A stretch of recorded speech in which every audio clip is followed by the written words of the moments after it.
Mesdames et messieurs, bonjour et bienvenue à cette émission spéciale de Téléhandicap. Le sujet qui nous réunit aujourd'hui est tellement important que nous devons contribuer à sensibiliser la population et les autorités de manière à propager leur événement et leur savoir-faire pour donner une à ceux et celles qui ont contribué la vie durant à notre bien-être et sans le savoir aujourd'hui là. Sans plus tarder, il me fait grand plaisir d'accueillir mesdames Nathalie Mercier et Nancy Landry, respectivement directrice générale et formatrice à la Société d'Alzheimer de Haut-Richelieu. Bonjour à vous deux. Bonjour. Bonjour. Comment allez-vous? Très bien vous-même. Je suis très heureux de vous accueillir à cette émission spéciale et on va aller ensemble dans un sujet qui vous concerne, qui nous concerne. Je commence avec Madame Mercier. Madame Mercier, vous êtes la directrice générale de la Société Alzheimer de Haut-Richelieu. Exactement. Diplômée en animation et recherche culturelle avec d'autres certificats s'y rattachant. Votre engagement social dans différentes causes humanitaires comme la Saint-Vincent de Paul, la SPEC, la FADOC et j'en passe. Je ne vais pas aller dans tout ce que vous aviez fait. Un tel engagement vous a permis de recevoir des distinctions prestigieuses. À titre d'exemple, la médaille du Collège militaire royal et la médaille de la Reine. Ce parcours, finalement, vous a ouvert la porte pour devenir directrice générale de la Société d'Alzheimer du Haut-Richelieu. Voulez-vous, s'il vous plaît, nous mettre la table et nous parler de cet engagement actif dans la vie communautaire? Je vous écoute. Bien certainement, Monsieur Coury. Alors, comme vous l'avez mentionné, j'œuvre dans le milieu communautaire depuis plus de 30 ans, bientôt 35 ans. Toutes les causes m'ont été chères à mon cœur, que ça a été les personnes âgées, que ça a été les femmes victimes de violences conjugales ou encore les personnes, les conjoints et enfants de familles de militaires. Donc, j'ai eu un cursus expérientiel très axé sur l'intervention pendant une vingtaine d'années. Puis par la suite, le volet administratif m'a interpellé. Le volet aussi philanthropique. Donc, c'est vraiment un amalgame de ces trois compétences développées au fil de ma carrière qui m'ont mené à un remplacement, hein, parce que Madame Guyane Marcoux et sa mère, Lise Marcoux, étaient toutes les deux, respectivement, les fondatrices et directrices de la Société Alzheimer du Haut-Richelieu. Avec la pandémie, ça a créé vraiment une exacerbation sur leur santé physique et mentale qui a fait que Madame Guyane Marcoux a dû prendre une pause de sa carrière professionnelle et je suis venue la remplacer. Et c'est suite à ce remplacement que Mme Marcoux a décidé de ne pas renouveler son mandat et de céder son siège. Alors, le conseil d'administration m'en a fait la proposition, chose que j'ai acceptée, mais qui m'a quand même demandé, encore une fois, d'apprendre beaucoup sur la maladie en tant que telle, parce que intervenir et gérer un organisme, pour moi, n'avait pas euh, rien de nouveau. Par contre, la maladie, elle, était totalement nouvelle pour moi. Donc, j'ai su m'encadrer justement de formatrices et de collègues là, qui œuvrent encore aujourd'hui comme infirmières, comme intervenantes, comme ressources professionnelles dans le réseau pour justement là, mobiliser une équipe bien construite là, pour supporter les gens dans tous les aspects qui relatent de cette maladie. Excellent, je vais rester avec vous, Madame Mercier, parce que ça commence bien. On veut connaître exactement ce qui se passe dans notre région ici, la région du Haut-Richelieu. Je voudrais savoir, est-ce que votre association fait partie d'un réseau provincial qui relève de la maladie d'Alzheimer. D'ailleurs, on sait très bien que la maladie d'Alzheimer est connue mondialement sous différents noms, où vous êtes indépendante, une association indépendante d'une part, et d'autre part, quelle est la spécificité de votre association et son rôle direct pour assurer le bien-être d'une population qui a besoin d'aide, d'une aide quotidienne pour assurer sa survie? Je vous écoute. Alors, oui, nous sommes près de 20 sociétés Alzheimer à travers le Québec. Nous sommes tous sous le, pardon, sous le parapluie de la Fédération des sociétés Alzheimer du Québec. Ah, Mais il y a aussi des fédérations provinciales sous la régie d'une association nationale, donc Alzheimer Canada. ah, Chaque société est indépendante. Nous avons notre propre conseil d'administration. Par contre, un peu à l'image de franchise, nous avons une espèce d'harmonisation de nos services. Nous offrons pour la plupart les mêmes services, mais à niveau variable. Exemple, chez nous, dans le Haut-Richelieu, notre service qui est le plus ancré et le plus mobilisateur est celui du service de répit à domicile. Dans d'autres régions, on va trouver aussi l'hébergement, chose que nous n'offrons pas. Par contre, dans toutes les sociétés, on va retrouver de l'intervention psychosociale, l'accompagnement, la formation, le support, le soutien sous toutes ses formes. Et cela s'organise par 5 paliers de services là, qui se retrouvent dans chacune des sociétés, qui sont le soutien, l'intervention psychosociale, le répit, répit à domicile ou en centre d'activité, formation et sensibilisation. Donc, ce sont les paliers de services qu'on peut retrouver là, à peu près dans toutes les sociétés Alzheimer au Québec. Je voudrais savoir, avez-vous une idée approximative, Madame Mercier, en nombre, les personnes atteintes ou qui vivent dans un état mental, l'Alzheimer, dans la région ou dans le chapitre du Haut-Richelieu? Malheureusement, c'est une donnée qu'on ne peut pas déterminer OK. parce que ce ne sont pas tous les gens qui acceptent de recevoir un diagnostic. Euh, sur une trajectoire d'Alzheimer, on parle de 20 ans.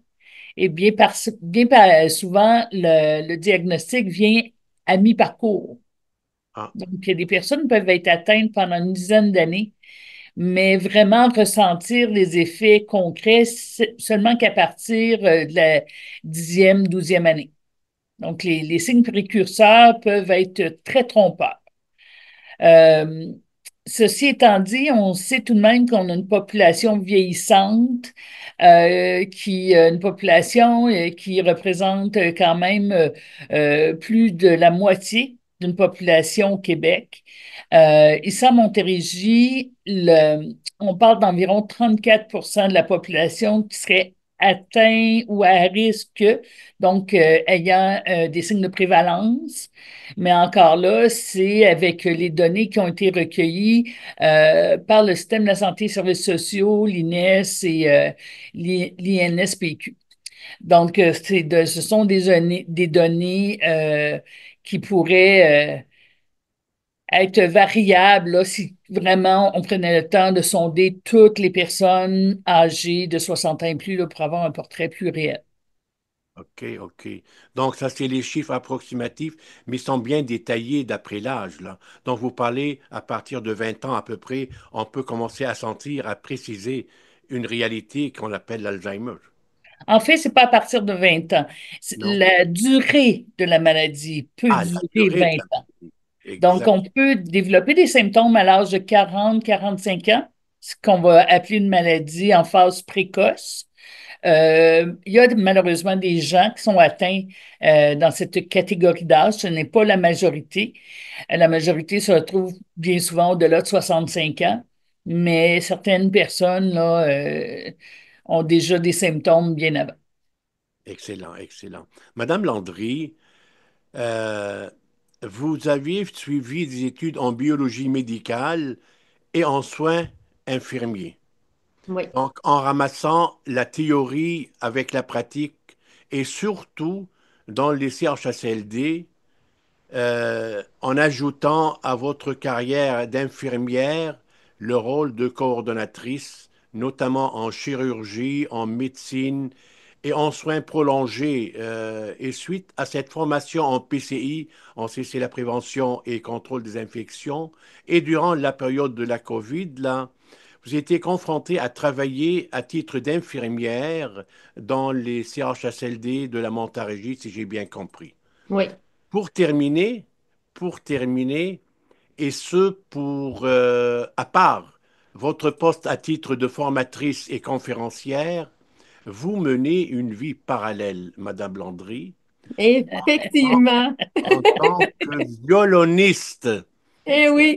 mais au Une excellente violoniste. Conservatoire de musique de Montréal pour animer les ateliers de stimulation pour les personnes vivant au centre du jour de la société.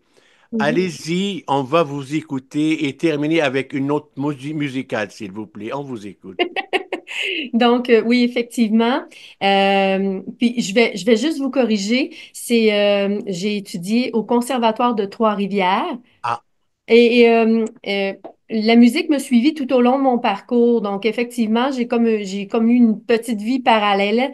Et naturellement, la musique pour moi a toujours été importante. Mais si j'ai envie de faire un meilleur parallèle, pourquoi je me suis retrouvée à la Société Alzheimer? J'ai été moi-même proche aidante de ma grand-mère qui était atteinte d'Alzheimer et de mon papa qui était atteint d'un trouble neurocognitif aussi, qui était la maladie à corps de Louis. Donc, quand j'ai décidé de quitter le réseau de la santé, j'avais envie de trouver un poste qui me parlait vraiment. J'avais envie de vraiment pouvoir rendre service encore une fois. Et quand j'ai vu le poste de formatrice à la Société Alzheimer au Richelieu, je me suis dit, ben, je vais allier les deux choses que je préfère. Donc, quelque chose qui a rapport avec le système de santé, mais toujours en étant en aidance, puis en étant capable de faire des formations. Et je pouvais aussi travailler mon côté qui était plus musical en faisant des ateliers de stimulation pour les gens qui sont atteints ici au centre de jour. Et j'ai même développé dernièrement des ateliers de stimulation par la musique qui s'adressent à tous. Donc, nous, ce qu'on veut travailler, c'est un peu plus le volet préventif. On veut vraiment travailler en prévention. Donc, ça s'adresse aux gens qui sont à risque de troubles neurocognitifs, aux gens qui sont seulement des proches aidants puis qui ont le goût de décrocher. Ça s'adresse aussi aux DIAD, donc aux personnes proches aidantes qui veulent venir avec des personnes qui sont atteintes, mais avec de légers déficits ou moyennement. Et dans ces ateliers de stimulation par la musique-là, ça nous permet vraiment de faire de la stimulation cognitive puis de parler des bienfaits de la musique sur le cerveau. Parce que c'est sûr que quand on fait de la musique, soit quand on l'écoute ou soit quand on joue des instruments, ben, ça permet vraiment de faire travailler toutes les parties de notre cerveau. Donc, même pour les gens, parce que le cerveau a quand même une certaine plasticité, donc même pour les gens qui sont atteints, ben, ça permet vraiment de travailler ce volet-là. Puis comme on veut travailler toujours en prévention, mais c'est sûr que là, on peut parler à chaque semaine. C'est 5 semaines, des périodes de 2 heures. Donc, pendant 1 heure, on aborde un thème spécifique, comme par exemple l'importance de l'ouïe, comment l'ouïe fonctionne au niveau du cerveau, l'importance de diminuer le stress, l'anxiété par la musique. La musique peut favoriser aussi le sommeil. Et bien sûr, la musique favorise la réminiscence au niveau du cerveau.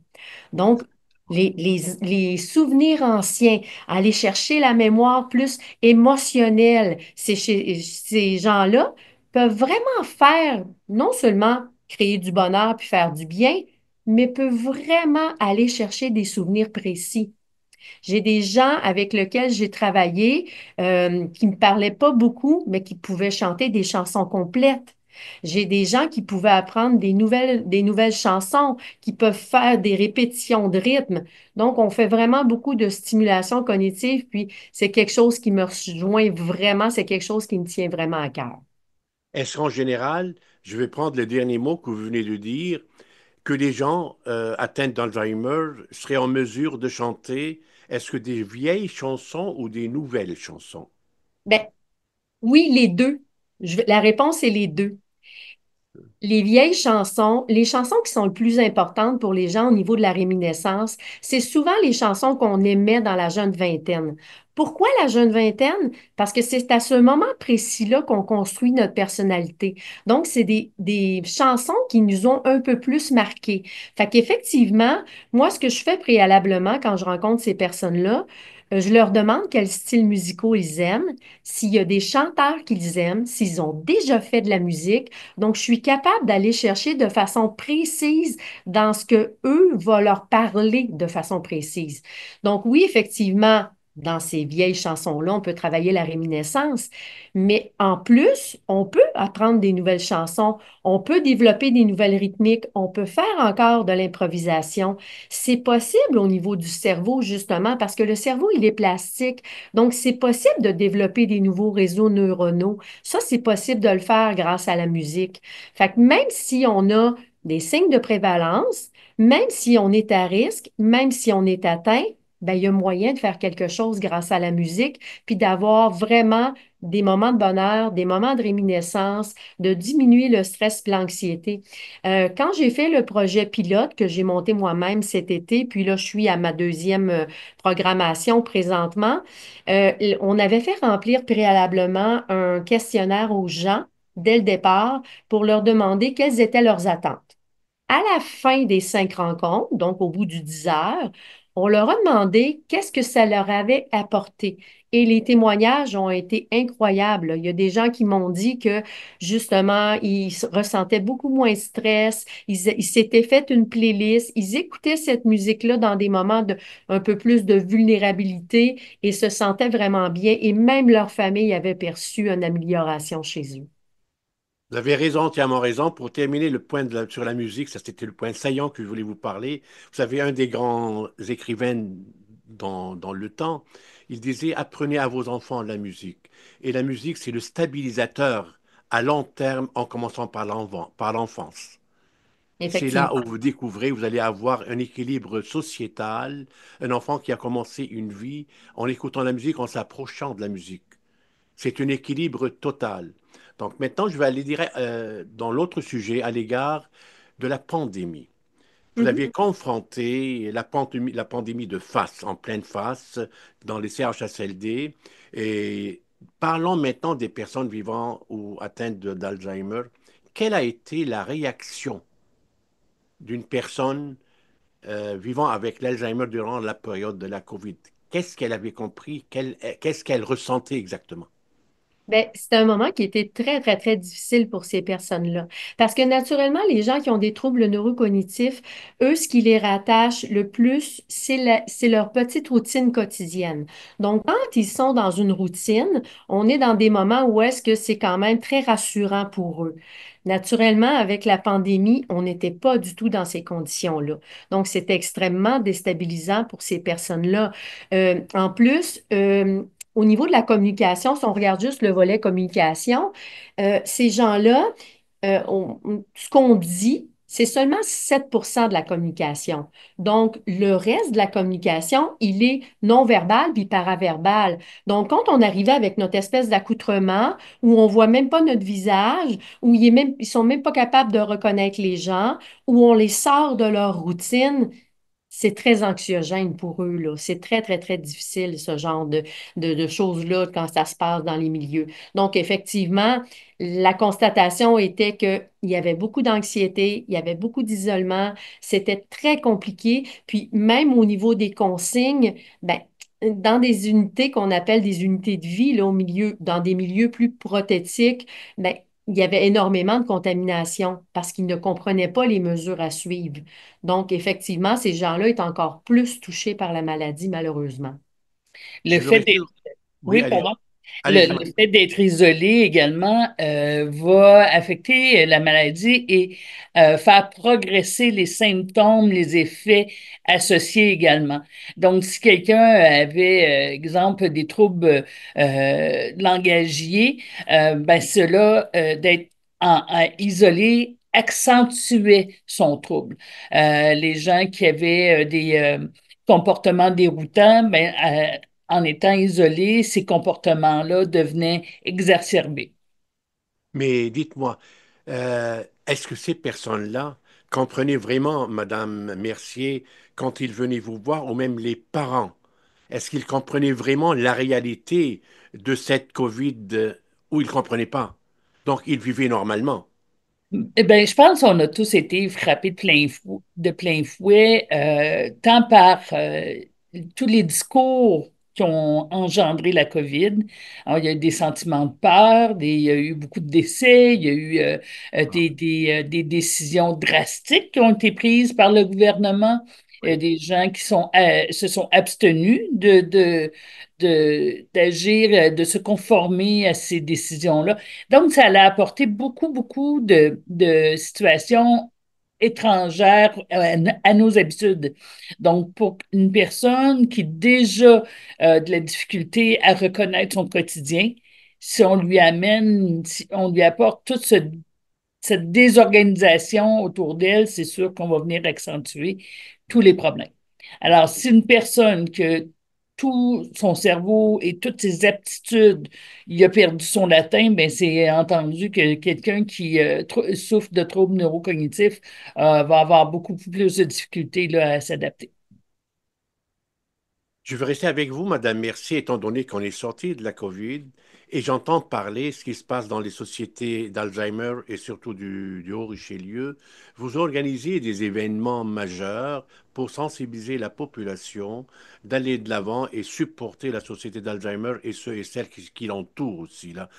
Est-ce que pourriez-vous nous parler un petit peu quelle sorte d'activités vous organisez et qu'est-ce qu'elles ressentent? Ces personnes ressentent quoi exactement? Est-ce qu'ils participent vraiment à votre D'accord. activité? De quelle manière ils participent? On vous écoute. Ben, disons que la Société Alzheimer au Richelieu, on a beaucoup, beaucoup d'activités et toutes n'ont pas le même objectif.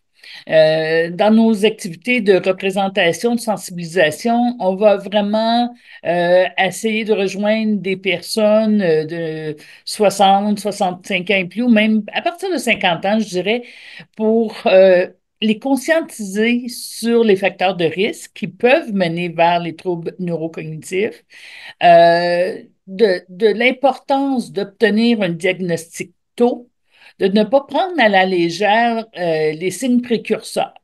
Donc ça va être vraiment un mouvement de sensibilisation, de prévention qu'on va faire soit par des conférences, des kiosques lors d'événements majeurs, toutes sortes de participations à toutes sortes d'événements.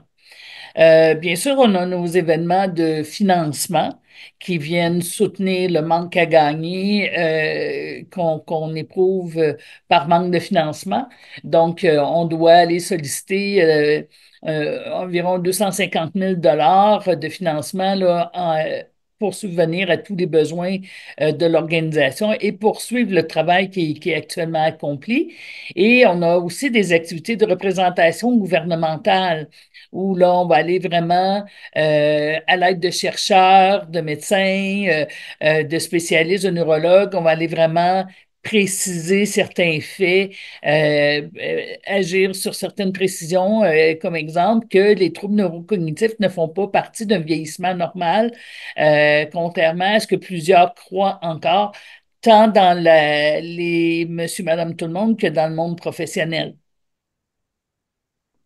Je veux aller voir maintenant Madame Landry. On va aller aussi directement dans la structure de faisabilité de travail, mais c'est à l'intérieur.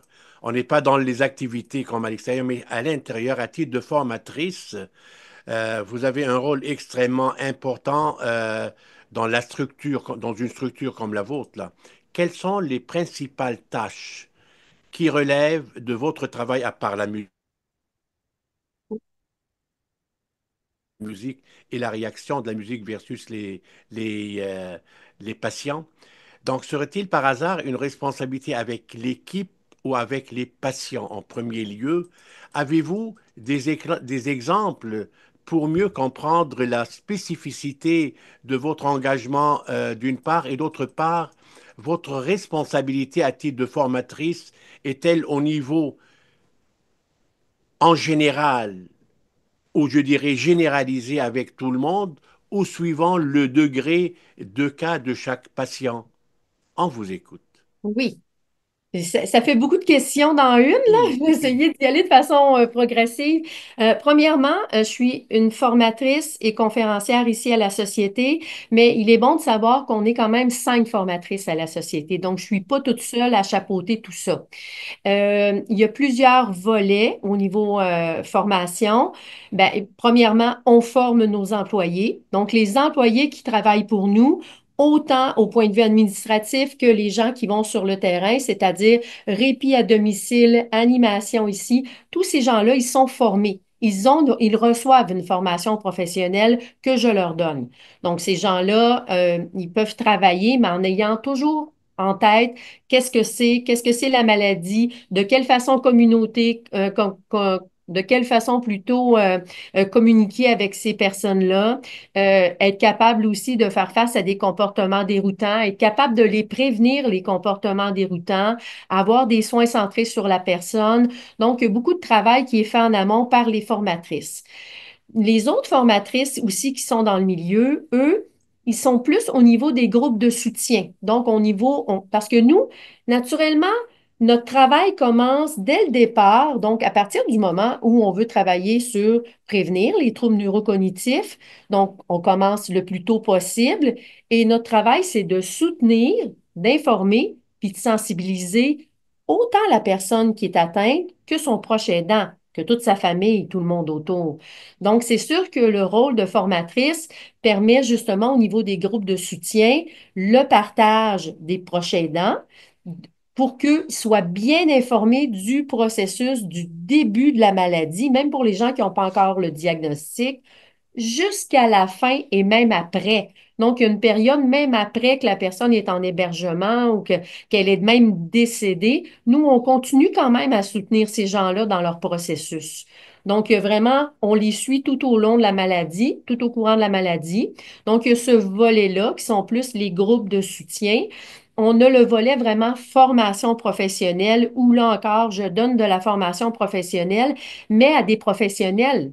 Donc, ça peut être autant des infirmières, des médecins, des préposés, des avocats, des notaires, des dentistes, des gens même des travailleurs sociaux, des gens qui sont en contact avec ces personnes-là, puis qui veulent avoir la bonne façon d'interagir avec eux, qui veulent mieux comprendre tout ce qui se passe. Donc, il y a le volet un peu plus formation professionnelle. J'ai le volet aussi de tout ce qui se passe présentement par rapport à différents organismes de santé, les projets de recherche. On a présentement un projet auquel on a adhéré avec l'aide médicale à mourir anticipée. On va recevoir des proches aidants pour avoir leur opinion avec une chercheur. On va recevoir aussi des gens qui sont atteints pour qu'ils nous disent leur opinion. Donc, pour nous, c'est important de savoir qu'est-ce que les gens pensent, puis qu'est-ce que les gens, pour être capable de vraiment marcher avec eux avec leurs besoins. Donc, on est vraiment aussi à l'écoute des besoins de ces personnes-là pour être capable de les informer le mieux possible, puis de les soutenir le mieux possible dans tout ce qui est processus. Donc, moi, j'ai vraiment un rôle de m'informer sur ce qui se passe présentement, sur ce qu'on vise, parce qu'on vise vraiment au niveau de la prévention et détecter plus tôt. Il y a plein de choses aussi. On a plein de nouveaux projets auxquels je travaille présentement et on s'associe. On a des projets, naturellement, on veut travailler sur les signes précurseurs. Donc, on a des projets plus innovants, comme les ateliers de simulation par la musique, mais on a des ateliers aussi qui s'appellent Esprit en action, où là, on travaille encore sur des signes qui peuvent être précurseurs. Donc, on veut maintenir de l'activité physique chez nos personnes qui sont à risque. Donc, il y a le volet activité physique, le volet où l'on parle justement de tous les facteurs, des facteurs qui pourraient justement, parce que il faut se rappeler que 45% de facteurs de prévention, on peut le prévenir. Les gens ne savent pas ça. Les gens s'imaginent que, bon, il y a quelqu'un dans la famille, puis on va développer la maladie. C'est pas du tout le cas. C'est seulement moins de 5% des cas qui sont génétiques, là, qui sont vraiment héréditaires. Donc, à ce moment-là, on peut travailler sur le 95% qui sont des cas sporadiques qui se développent avec l'âge. Puis là, ben, naturellement, on veut travailler sur ces facteurs de prévalence-là. Donc, on met l'accent vraiment pour travailler de façon précise. Donc, groupe de soutien, on fait des cafés-rencontres aussi. Il y a des gens qui organisent des cafés-rencontres avec les personnes atteintes, avec les gens qui sont là au niveau des services. Donc, ils sont toujours chapeautés encore là par des formatrices parce qu'on les laisse discuter entre eux. Mais s'il y a des choses, des petits questionnements qui arrivent, bien, il y a toujours quelqu'un de professionnel là sur les lieux pour être sûr de leur informer de la bonne, de qu'est-ce qui est vraiment bien là, pour eux. Mais Puis, dites-moi, pour terminer ce point, parce que c'est un point très important pratico-pratique, est-ce Oui, que les besoins ou les services sont classés suivant le degré de chaque personne? ça aussi. oui. Oui. Oui, effectivement. Puis j'ajouterais ce que Nancy disait. On travaille aussi pour un maintien à domicile prolongé. Donc, les personnes atteintes souhaitent vraiment rester à domicile le plus longtemps que possible. Des gens souhaitent attendre d'être passés au stade avancé avant d'aller vers les établissements de résidence ou vers les hébergements. C'est très bien. Ben, je reste avec vous, Madame Mercier. On va aller maintenant dans un autre sujet qui va nous donner aussi des certaines réponses dont toutes les associations ont besoin de vivre et de survivre actuellement là. Et connaissant votre leadership, surtout votre engagement et votre résilience pour atteindre vos objectifs, que j'ai appris quelque chose dernièrement, avez-vous des projets en cours qui vont vous permettre d'aller de l'avant pour pouvoir répondre encore mieux aux besoins urgents de vos membres, d'une part, et d'autre part, à titre d'exemple, apportez-vous aide et soutien aux familles qui sont en général des proches aidants, les outils nécessaires pour un accompagnement adéquat? Je vous écoute. Oui, ben, tout d'abord, on est à travailler à des outils très concrets comme un pas à pas, un guide d'accompagnement des deux trajectoires, donc trajectoire proche aidant, trajectoire personne atteinte. Vraiment un abécédaire de tout ce qui doit être prévu, planifié, réfléchi en amont de chaque étape de la maladie. Ça, c'est vraiment un document qui va être très fourni, qui fera appel à beaucoup de professionnels du réseau parce qu'on veut accéder, on veut mettre là-dedans des liens vers des notaires, vers des avocats, vers des planificateurs financiers, curatelles, etc. Ça, c'est un des gros projets sur lesquels nous travaillons actuellement. Mais aussi, on a besoin de développer d'autres projets et grâce à des partenaires du milieu, nous avons pu réfléchir à la mise en place d'un service de répit avec hébergement à court terme. Hein? Donc, le Baluchon offre actuellement du répit à domicile long terme, donc de 4 à 14 jours. Ce qui laisse un trou de service pour le court terme de 1 à 3 jours hors domicile. Donc, grâce à la résidence du collège à Saint-Césaire et sa directrice, Mme Audrey Sanson, on sera en mesure très, très, très prochainement de mettre en place cette offre de répit qui sera une première au Québec. Grâce à ce partenariat et qu'on souhaite par la suite développer et maximiser là, avec le développement de d'autres partenaires dans le réseau. On souhaite aussi également euh, mettre à disposition des résidences, des services d'animation en résidence, puisqu'on sait que les résidences actuellement, soit par pénurie de main-d'œuvre, soit faute d'argent ou de disponibilité quelconque, peinent à offrir des services de stimulation en résidence. Donc, notre projet Animaction a été mis à l'essai là, dans les mois derniers et est maintenant dans une phase de déploiement là, qu'on va pouvoir déployer maintenant dans les résidences. Elle va offrir 90 minutes de stimulation aux personnes atteintes de troubles neurocognitifs, donc dans les unités prothétiques. Et on espère également, on est en attente d'une subvention, pouvoir créer une formation sur mesure pour les préposés aux bénéficiaires et direction de résidence sur l'art d'interagir avec les personnes souffrant de troubles neurocognitifs et comment rendre leur vie meilleure, autant à ces personnes atteintes que au personnel pour faciliter la communication, les tâches et besoins là, à répondre, etc. Donc, si cette subvention venait à être acceptée, c'est une réponse qu'on attend là, d'ici un mois. C'est un projet qui pourra prendre son envol pour les 6 prochaines années.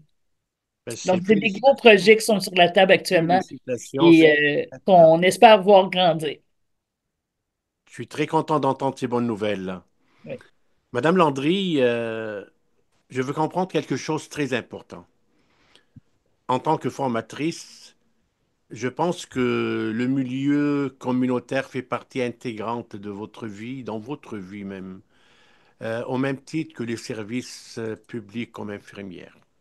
Ce milieu est parfois vraiment invisible, mais toujours présent dans la mentalité de nos concitoyens et concitoyennes. Votre travail se fait en collaboration avec des familles pour mieux connaître la réalité quotidienne ou directement avec votre patient lors d'une rencontre. Je vous écoute. C'est sûr que mon rôle à moi, c'est vraiment de créer le lien. Donc, c'est vraiment une écoute active. Moi, je dis, il faut commencer par écouter. Il faut faire preuve énormément d'empathie envers les personnes qui viennent nous rencontrer.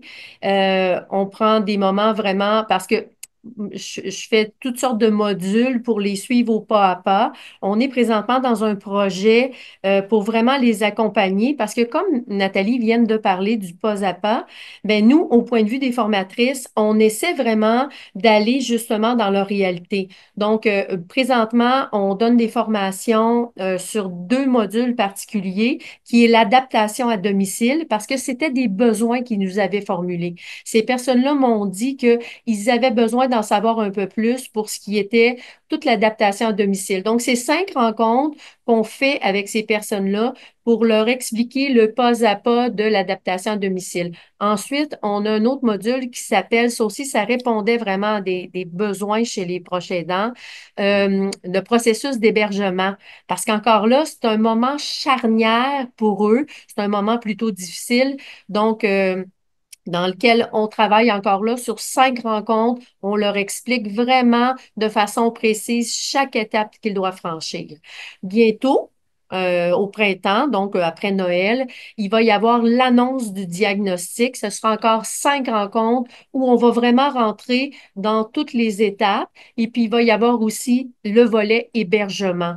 Donc, tout ce qui est... Parce que, naturellement, il faut faire comprendre aussi aux proches aidants parce que c'est ça aussi qui provoque des fois beaucoup de sentiments, c'est qu'ils pensent que parce que la personne s'en va en hébergement, qu'ils ne sont plus le proche aidant, ce qui est tout à fait faux. Ils demeurent le proche aidant, sauf que leur rôle change à travers ce processus-là. Ils deviennent le gardien du proche aidant, ils profitent du moment présent avec eux, mais leur rôle est juste appelé à changer. Donc, on fait ce volet-là aussi pour que les gens se sentent plus à l'aise au niveau de l'acceptation. Ben, chaque belle chose a une fin, mais en terminant, et je m'adresse à Madame Mercier, je voudrais savoir exactement ce qu'elle pense à propos de ce sujet. Avez-vous un message inspirant et encourageant à adresser au gouvernement pour faire progresser les mesures de sensibilisation au niveau de la population et commencer à penser réellement que les besoins financiers quotidiens sont devenus une urgence nationale envers les personnes handicapées et même envers les personnes malades, pour créer un équilibre sociétal normal. Qu'en pensez-vous? Ben, vous avez tout à fait raison. Puis je suis très honorée aussi d'annoncer qu'on fait partie de la coalition pour la réduction de la maladie avec l'Association de la santé publique du Québec, qui a été entendue par notre gouvernement du Québec et qui a finalement accepté de mettre une politique nationale de prévention de la maladie en vigueur et d'octroyer des fonds nécessaires à cette nouvelle, ce nouveau plan d'action sociétal. Je pense que le gouvernement a vraiment réalisé d'être rendu au bout de ses ressources humaines, financières et matérielles dans le domaine de la santé. Et réalise aujourd'hui les coûts astronomiques que peuvent engendrer le manque de prévention, d'accompagnement dans la population. Donc, je pense que, pas je pense, je sais qu'il y a quelque chose de très physique et concentré là, qui va être mis sur la table. Euh, la politique de la politique va naître un plan d'action. Il y a déjà des premières rencontres qui débutent la semaine prochaine pour étudier ce sera quel aspect peut-on mettre en place pour promouvoir, mais surtout faire adhérer les gens sur les principes de prévention, qu'on connaît tous d'ailleurs, qui sont les mêmes depuis notre naissance, de bien manger, de bien dormir, de gérer notre stress, de ne pas faire d'abus d'alcool, de cigarettes, etc. Faire de l'activité physique, éviter la sédentarité, on sait tout ça. Mais là, on est rendu à un point charnière où tous devront investir temps et argent et réinvestir, je dirais réinvestir des fonds qui avaient été mis à d'autres souhaits, mais qui devront être réorientés dans la prévention, la promotion des saines habitudes de vie pour justement venir rééquilibrer les soins de santé et de permettre aux gens qui en ont réellement besoin d'obtenir les soins qu'ils ont besoin. Le surachalandage du service en ce moment fait que on est tous pris dans un goulot d'étranglement et il y a des gens qui attendent des années pour des chirurgies ou des soins qui sont nécessaires maintenant. Donc, c'est un devoir commun que le gouvernement a entendu, mais j'espère, j'ai très hâte de voir maintenant le plan d'action qui en découlera. Madame Mercier, Madame Landry, continuez ce que vous êtes en train de faire pour mieux nous aider à confirmer cette différence inclusive et surtout cet engagement auprès des personnes qui nous regardent sagement, chacun et chacune à sa manière, avec les petites particules qui restent dans leur mémoire. Je vous remercie pour votre présence touchante et inspirante. Vous êtes un modèle d'une détermination et d'une résilience inégalée. Merci beaucoup pour votre participation à cette émission et je dis à la prochaine. Ce n'est que nos revoirs. Merci, Monsieur Coury. Je vous retourne l'appareil. Vous êtes un homme inspirant, bien connu dans votre réseau et ça me fera plaisir de continuer à travailler avec vous pour faire changer ces grandes orientations et pensées sociologiques là, que nous devons faire tendre vers d'autres horizons maintenant. Merci beaucoup. À vous, chers téléspectateurs, téléspectatrices, ce n'est que nos revoirs pour une prochaine émission. Merci.